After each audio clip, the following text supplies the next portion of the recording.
Hi, my name is Robert Sutz, and it is October 25th, my birthday, and I am interviewing a Holocaust survivor, Rebecca Marcus. Okay.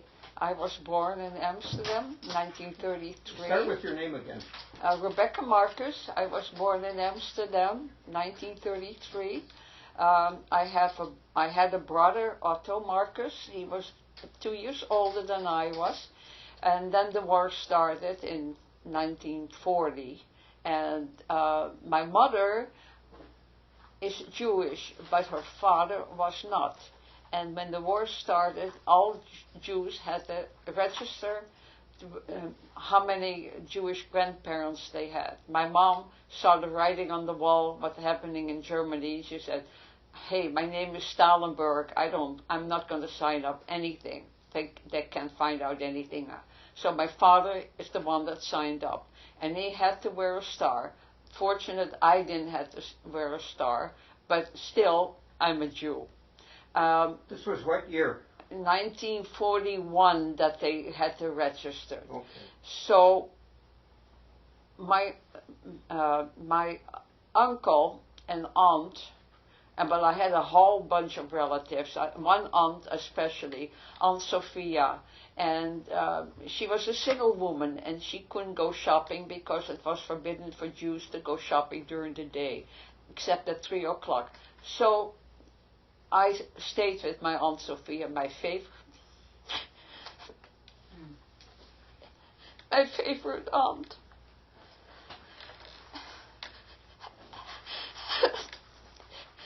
And I lived with her for 10 months and did the shopping. And one day I was gone, and I came back, and they had already picked her up, and I couldn't even go back into her apartment to pick up little meager stuff I had, like a couple of sweaters, toothpaste, pajamas, and things like that. And I ran real fast home, where my parents were living. Fortunate because of so-called Gentile mother, and except for my father. So that was a sad thing. But then my uncle, who was already in hiding, Philip Marcus, and his wife, Duifje Marcus. My uncle came to my father and said, "Can you take care of Jacob Marcus?" He was about my age because it's safer to stay with you guys. So Japi stayed with us, and he was my age, and it was a small little apartment. We even had to sleep together. In those days that was okay because there was nothing wrong with that. After a couple of months, my uncle came, and I will never forget that. My uncle came and said, "You're not taking care of Japi. I'm taking him back. Come on." And he took him back, and I remember that the night that he took him back, he was dragging Japi down the stairs, and Japi kept hollering, "Ik wil bij Tante Maria blijven." With other words, that means, "I want to stay with Aunt Maria." But Uncle Philip took him away. And I never forget my father sitting with his hand like that. "Why, I took care of him. He was one of us. Why does he take him away?" So, okay, Japi was gone. 2 weeks later, Uncle Philip came with his wife and her parents. Their name was Matteman. And asked if they can stay with us because they picked up Japi at another place with his aunt, Rose. And they were afraid that Japi or Rose would say his parents were hiding. So my father, who was even mad at my Uncle Philip, took him in. 4 people came and stayed in our house. We shared, and there wasn't even room. Uncle Philip and his wife slept on the mattress on the floor, and the old folks slept on the springs, and I had to sleep on the Davenport because it was a small place. Uncle Philip stayed there maybe a half year, 8 months, a year, I don't remember.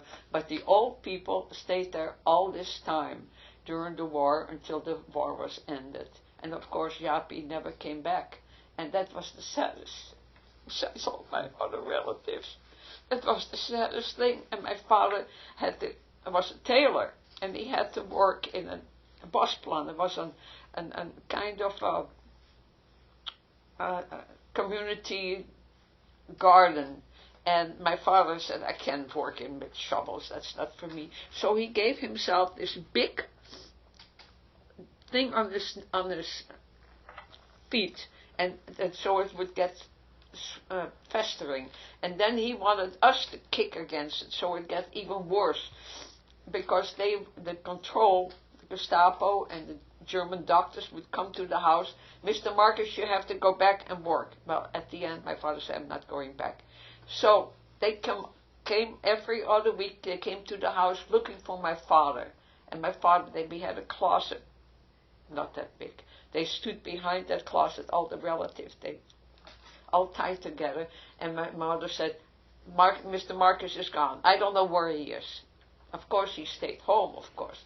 And my father wasn't supposed to go on the streetcar, but by that time there were no streetcars, no bicycle. My father had to go out to get some food. He would take some clothes that he had and try to, outside of Amsterdam, he would go on a bicycle without tires just to get the food. And in the meantime, we had all the relatives. We had to share everything. However, across the street there were some, what you call them, Protestants, and they were very good Christians. And they would come over, and they would give us ration cards for the relatives. We shared everything with them, and I guess that's how we made it through the war. They were looking for my father all the time, and if they would have found out that we had all those other relatives living with us, it would have been a disaster. Can we back up a little? What language did you speak at home? Dutch. We all spoke Dutch. Just one language? Yeah. And the extended family? They were all Dutch, and they made it through after the war. They had moved somewhere else because, that was just a small little place. But they survived, and they immigrated to America. So actually, my mother saved everybody's life. But, it was a terrible thing living there because they were looking for my father all the time. They come to the house and checking, and my mother would speak in German. Mr. Marcus is gone, so don't bother. Wow. And that's how we survived. Wow. Did you go to school? You went to school in Amsterdam? So little school there was because there was no. In the winter we didn't have any coals to heat the school, so we only had a couple of days, I did deliver illegal newspapers under my sweater. I would put them and I bring them to the different people. That's what I did. Although I've always been a little bit nervy. I think that helped. Yeah. That helped. Were there many Jewish kids in the school? Yeah, but they all disappeared. All of them. At night they come with those wagons or, moving vans, and they put the people in, and I can hear them still, dag papa, dag mama, dag, and my neighbors all around there all disappeared, never came back. And I'm thinking about this one girl downstairs, Sintje Garcia. She was two days younger than I, and I just had my 80th birthday. She would have been 80 years old too.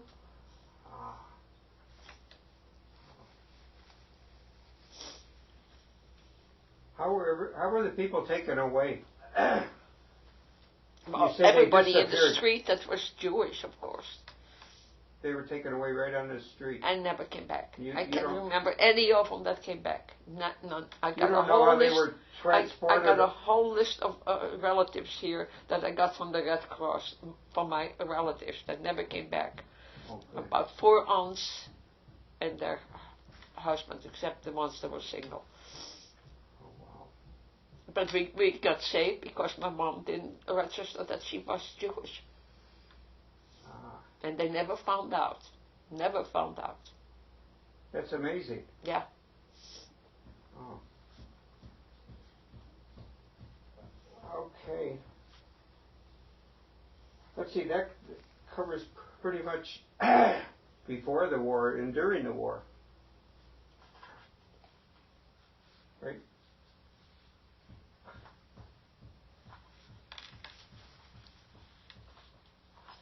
Okay, what happened next? Oh, after the war? Well, things started. Yeah, after the war and after the war, I were you in any deportation camps? No, but my parents had to send me after the war to a Jewish house for my health because I was pretty screwed up. And I was there for 7 months, I think.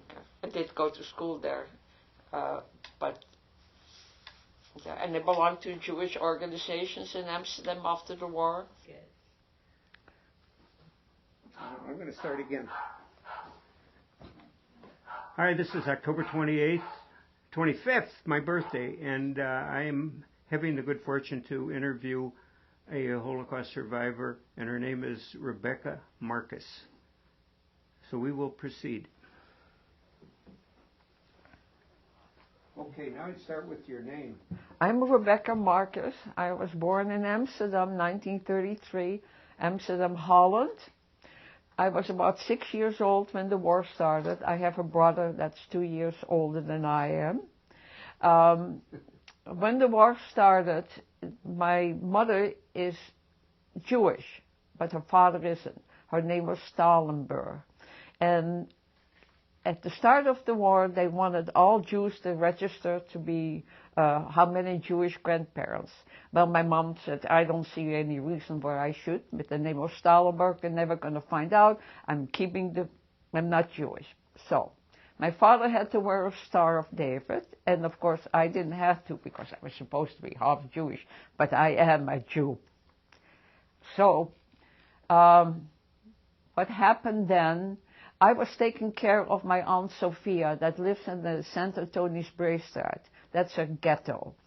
The reason is because she couldn't go shopping. It was forbidden for Jews to go shopping during the day. So only at 3 o'clock she goes shopping. So I lived at that place, at my aunt's house, about 8 months or so. I did all the shopping. One day I came back with a couple of groceries, I think it was vegetables. And I came back and they had just picked her up. The whole street, she lived on the second floor. Everybody in that building, they had taken her away, and there I was holding the vegetable. I had some clothes there, a couple of sweaters and pajamas and toothpaste and brushes and things like that. Not much. Socks, I remember to have left my socks. And so I went home to my parents real fast. And my father was wearing a Star of David, but of course my mother didn't, and I didn't wear a Star of David. So my Uncle Philip, who was already in hiding, he came to us and said, can you take care of Jappie? Jacob Marcus is his name, Jacob Hyman Marcus. He was a little bit younger than I was, and my father said, sure, he can come stay with us, and we treat him like one of us.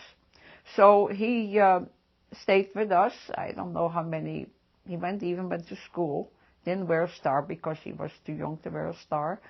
And he went to school maybe a couple of months, and then all of a sudden my uncle came and said, you're not taking care of my son, you're ruining my son. And he took the Jappie by his arm, and I never forget that. He took him out, and going down the stairs, we left the 3rd floor, Christiane Wetstraat, and he took Jappie, and I hear still Jappie saying, ik wil bij Tante Maria blijven, ik wil bij Tante Maria blijven. That means I want to stay with Aunt Maria. But Uncle Philip, who was a very stubborn guy, he was younger than my father, he took him away. And he bought him by his sister-in-law, Rose Matteman. And the two were in hiding. Well, unfortunate, some Dutch person sold him out for 60 guilders, and told them where they were, and they got taken away. We didn't know that, but then the next day, Uncle Philip came with his wife Doris and her parents, the Mattemans. And they asked, can they stay with us, because they were afraid that Jaapie or Roos, his sister-in-law, would spill the beans and said where they were hiding. So my father said, even if he was unhappy with his brother and his own taking a big chance of having 4 Jewish people staying us, well, my father took them in. I never forget. They came and they even had Rosh Hashanah at our house, and they had a big pot of rice. I hadn't seen rice in a long time, and they ate the whole pot of rice, and I didn't even get to lick the pen. I mean, I never forget those little things like that. And my brother and I used to, we would like to have a little rice too. Anyway, they stayed with us. Uncle Philip and Aunt Doris stayed there. They slept on the mattress on the floor, and the old folks, the Mattemans, they slept on the springs, and I had to sleep on the Devonport, as I remember. Anyway, they stayed, Uncle Philip stayed with us for about, I don't know, maybe half year, 8 months, and then they found a better place. So then the old folks stayed with us all this time. And my father had to go out to get food because there is no food for us to get. Oh, my father had to work in Bosplan. That was like a community park outside of Amsterdam, and he had to dig ditches. My father was a tailor, and he said, that's not for me. So he took a shovel and he hit himself on the heel, and so it would fester. Then he wanted us to kick it to get even worse because he didn't want to go back. So they would come from the control, the German doctor, whatever it was, and they inspected. Well, Mr. Marcus, you can go back next week. Your food would be better. So the last time that they were going to come, my father said, I'm not here. Tell them that I left, and they don't, my mother has to say in German, I don't know where Mr. Marcus is. Don't bother us anymore. But in the meantime, my father would be with Uncle Philip and Aunt Doris behind in the closets, hiding, and my brother and I were just, wondering what's going to happen. Are they going to check the whole house? So that was that part, and my father had to go out and get food all the time because there wasn't very nice people across the street that had, they would give us a clandestine ration cards for the family, and that would help once in a while. Of course, there wasn't any food even to get with the coupons. We had to go to the central kitchen and so, but my father was a nervy guy, has always been. I guess that must be because I got it from him. And he would go out of Amsterdam on bicycle without air tires, and he would try to get food back for us. And at one time, I remember, and we were waiting for Papa to come home, and he was gone for a whole week. And when he came back, he told them that they had some Reinakers, I don't know what they were, and anybody under 45 had to go in and shipped off to Germany to help fighting, whatever. But my father was already 46, and his passport is 3-way, and on the front it says a J, and he folded it this way that only you could see his age. And okay, you can go back. But there were people, and one guy came up to my father and said, aren't you Mr. Marcus? Yeah. Well, would you bring this letter to my wife that lives around the corner from you, because I don't know if I ever come back. Anyway, my father came back, and would you believe it? He had a little piece of pork. And my mother was frying this out in the kitchen, and my grandma, I used to call her grandma, said, I will never eat out of that pan again. And my father said, that might be the last thing we're ever going to eat, because we never know we're going to have food again. So those are little things that I remember that are funny in a very bad situation. And so we did made it through the war. All my other relatives, all my aunts, uncles, my father said he counted one time over 100 of his relatives never came back. That's on your father's side? On my father's side, and yeah. What about your mother's side? Well, there wasn't much in Germany that she had any relatives there, so that was it. So it isn't as bad as the people that were in the camp, but it wasn't any picnic because we never know who's going to tell there are Jews here and all that, you know. Now the old folks would go out once in a while because they had also false identity papers, but not all often. The old men helped. There was a field in Amsterdam where they had used to be a train, and they do drop off the coals, you know. And so we would make from mesh, like you were digging for gold or something like that. And the old men would help digging too, and then we would get our little bucket of coal because we had no coals, we had no electricity, we had nothing. So that the old men did help. Yeah. Oh wow. Yeah. And so that's my story. Were you liberated by Canadians? The Canadians came and they liberated us. Yeah. Yeah. Yeah. And then the old lady, I called her my grandma. That was my grandma. She died after the war, but my Uncle Philip and his wife and the old man, Opa, they immigrated to America. Yeah. Along with you? No, I came here all by myself. But you with $50 in my pocket. But you had your family. My father and mother stayed in Holland. My brother had immigrated already to New York to start with, and I came here all by myself. Did you have any families here in America? Well, in New York, but I came to California. You came right to California? I stayed 1 week in New York with the relatives, and then I flew to California, and I wanted to have nice sunshine. And you were by yourself? By myself. $50 in my pocket. I got a lot of credit cards now. Okay, so can you tell me about when you met your husband?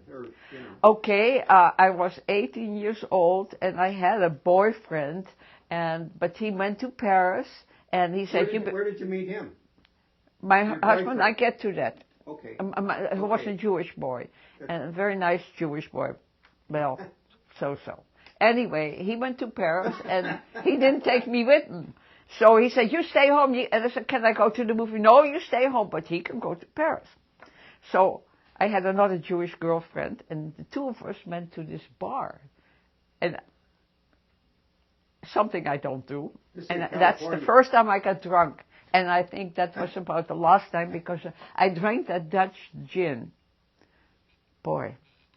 And there was this guy sitting in Amsterdam. This was before you came here. Okay. 52. And there was this guy sitting there on the bar, and he felt sorry for me. He said, what happened? I said, well, my boyfriend went to Paris and all that. He said, well, you should drink some coffee. He said, good, can I have a piece of cake too? You know. So anyway, he said, you really should go home. I said, okay. So he said, I will bring you home. So we got in a taxi, and he brings me home, and he walks up the stairs, and my mom hears me walking, not like I normally run up, but walking like. And there he is, my boyfriend, my Charles, standing there, and my mother in her nightgown, and she really let him have him, because she thought he is the one that made me drunk. Oh.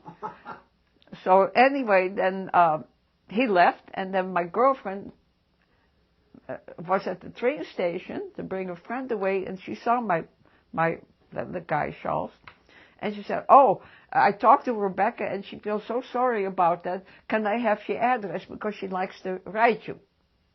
So I wrote him, and my mother wrote to him, and that she didn't know, and then so she. We became pen pals. That was 52. Then I got my visa, and then I wrote, can somebody sponsor me, because she still needed a sponsor.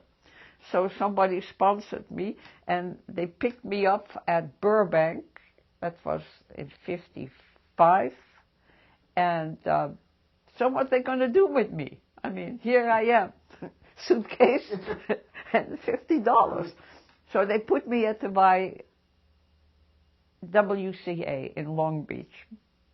And I stayed there for a while, and then... Who are the people that helped you?